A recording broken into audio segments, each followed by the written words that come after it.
Hi, today we can discuss the nucleon scattering. Here we are, our aim is to solve the deuteron problem. Deuteron consists of a proton and a neutron. So we take it as a nucleon system. Okay.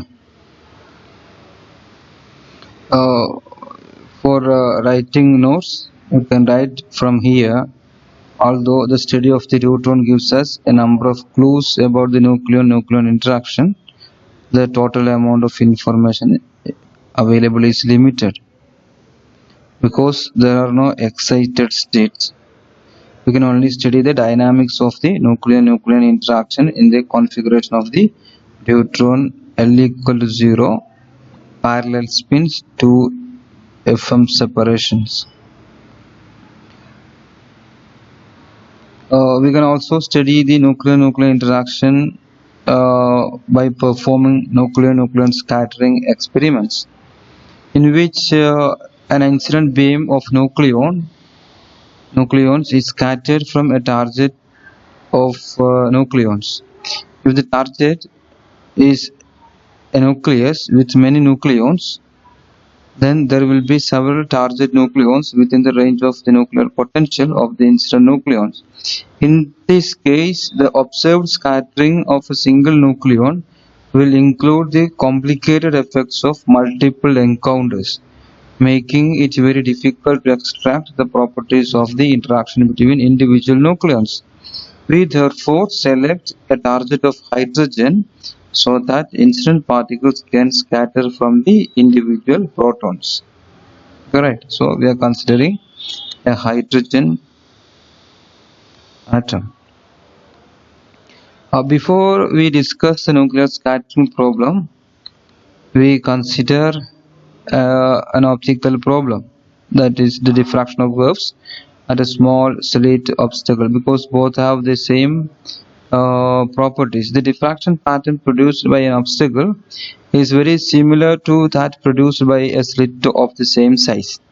Nuclear scattering more resembles diffraction by the obstacle, so we will concentrate our discussion on it. Therefore, there are three features of the optical diffraction that are analogous to the scattering of nucleons. The incident wave is represented by a plane wave, while far from the obstacle, the scattered wave fronts are spherical. The total energy content of any expanding spherical wave front cannot vary. Thus, its intensity must decrease like 1 by r square, and its amplitude must decrease like 1 by r. The second, along the surface of any spherical scattered wave front, the diffraction is responsible for the variation in intensity of the radiation. The intensity thus depends on angular coordinates theta and phi. A radiation detector placed at any point far from the obstacle would record both incident and scattered wave. These are the conditions that we are applying on the nucleon scattering problem. To solve the nucleon scattering problem using quantum mechanics, we assume that we can represent the interaction by a square well potential as we have seen in before. In fact, the only difference between this calculation and that of the deuteron is that we are concerned with free incident particles with E greater than 0. We will again simplify the Schrodinger equation by assuming L equal to 0. Okay, now consider an incident nucleon striking a target nucleon just as its surface. Thus, for example, we have a target, an incident nucleon. Both this is a nucleon and this is a nucleon, and this nucleon is striking on the target nucleon with an impact parameter is of the order of r equal to 1 femtometer. That means നമ്മൾ assume ചെയ്യാണ് ഈ ഡ്യൂട്രോണിന്റെ radius നമ്മൾ അല്ലെങ്കിൽ size 1 femtometer എന്ന് എടുത്തു. അപ്പോൾ ആ ഡ്യൂട്രോണിന്റെ ന്യൂക്ലിയസിൽ എന്തുണ്ട്, ഒരു ഒരു ന്യൂക്ലിയോൺ നമ്മൾ കൺസിഡർ ചെയ്തു. അപ്പോൾ വേറൊരു nucleon incident is coming from far away and it is hitting or interacting with this charged nucleon. Interaction impact parameter is of about the size of the neutron, that is about r equal to 1 femtometer. If the incident particle has the velocity v, its angular momentum relative to the target is mvr.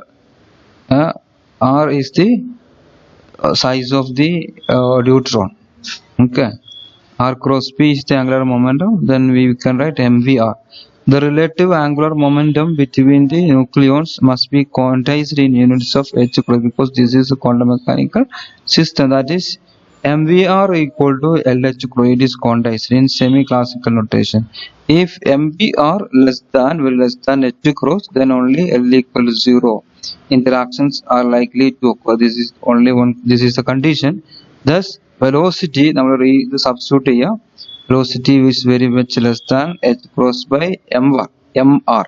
Okay, this substitute and corresponding kinetic energy is estimated as kinetic energy of mv square. Substitute the v value, then we can write we will get 20 MeV. On the calculator sheet noka and find it is about 20 MeV. If the incident energy is far below 20 MeV, the L is equal to 0 assumption is justified. That means low energy scattering. We are considering only the low energy scattering. The nucleon scattering problem will be observed in the center of mass coordinate system. The mass appearing in the Schrodinger equation is the reduced mass. So for m we use mu, which in this case is about half the nucleon mass. Okay, because proton neutron case both have the approximately same mass, so we can take it half. The reduced mass is half of the nucleon mass. The solution of the square well problem for r less than r is given by the previous equation. We already a equation discussed cheyda equation aanu 4.3 like namakku nokam. Square well potential namal ee equation u of r equal to a sin k1r plus b cos k1r, where k1 is this quantity and for r greater than r നമുക്ക് ഇങ്ങനെ ഒരു statement നമുക്ക് എഴുതാം. or k2 is then boundary condition നമ്മൾ apply ചെയ്യുമ്പോൾ above and below the potential well some quantities are 0 and we will get a transcendental equation. Similarly we will do that same format here, so we can write and we have seen that for perfect wave function we have assumed b equal to 0 in order that u of r by r remain finite for r tends to 0. For the to become the finite wave function to be finite, we have assumed b equal to 0 for r tends to 0. For r greater than 0 of the wave function, we can write u of r equal to c prime sin. നമ്മളവിടെ c ആണ് ഉപയോഗിച്ചത്. ഇവിടെ നമ്മൾ ഈ പ്രോബ്ലത്തിൽ നമുക്ക് c prime എന്ന് ഉപയോഗിക്കാം. c prime sin k2r plus d prime cos k2r. For k2 is square root of 2 me by h cross. നിങ്ങൾ അത് സബ്സ്റ്റിറ്റ്യൂട്ട് ചെയ്ത് നോക്കാം. ആ ഇക്വേഷൻ ഒന്ന് കമ്പയർ ചെയ്യാം. Then we can write we have rearranged this equation as sin a plus b, as in the form of sin a plus b. Sin of a plus b you can write as sin a cos b plus cos a sin b. ഫോർമാറ്റിൽ നമ്മൾ എഴുതി കഴിഞ്ഞാൽ നമുക്ക് എന്ത് ചെയ്യാൻ പറ്റും? u of r equal to c sin k2r plus delta, where c prime is c cos delta. നമ്മൾ ഇവിടെ c cos delta and d prime എന്ന് പറഞ്ഞാൽ c sin delta. നമ്മൾ അങ്ങനെ സബ്സ്റ്റിറ്റ്യൂട്ട് ചെയ്യുകയാണെന്നുണ്ടെങ്കിൽ നമുക്ക് ആ ഇക്വേഷനെ ഈ ഫോർമാറ്റിലേക്ക് എഴുതാൻ പറ്റും. Then we apply the boundary condition on u and du by dr.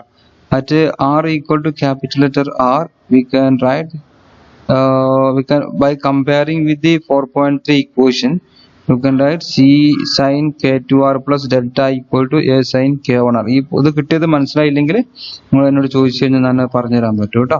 നമ്മളിത് ചെയ്തത് നമ്മൾ 4.3 എന്ന ഇക്വേഷൻ നമ്മളിത് കമ്പയർ ചെയ്തിട്ട് ആണ് ഈ ബൗണ്ടറി കണ്ടീഷൻസ് രണ്ടിടത്തും at R equal to R psi equal to 0 എന്ന് വരും. വേവ് ഫംഗ്ഷൻ 0 വരും. അപ്പോൾ വേവ് ഫംഗ്ഷൻ 0 വരുന്ന സമയത്ത് നമുക്ക് കിട്ടുന്ന നമുക്കിങ്ങനെ we can equate both these equations and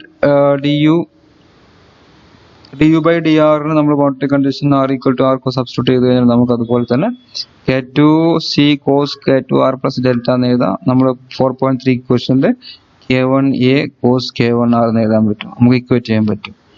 Okay, by dividing these equations we can write k2 cot k2r plus delta k1 cot k1r എന്ന് എഴുതാൻ പറ്റും. ഈ രണ്ട് ഡിവൈഡ് ചെയ്ത് കഴിഞ്ഞാൽ again we have the transcendental this is a transcendental equation. To solve this equation we have to apply the numerical techniques. നമുക്കത് ബാക്കി details നമുക്ക് അടുത്തതിൽ ഡിസ്കസ്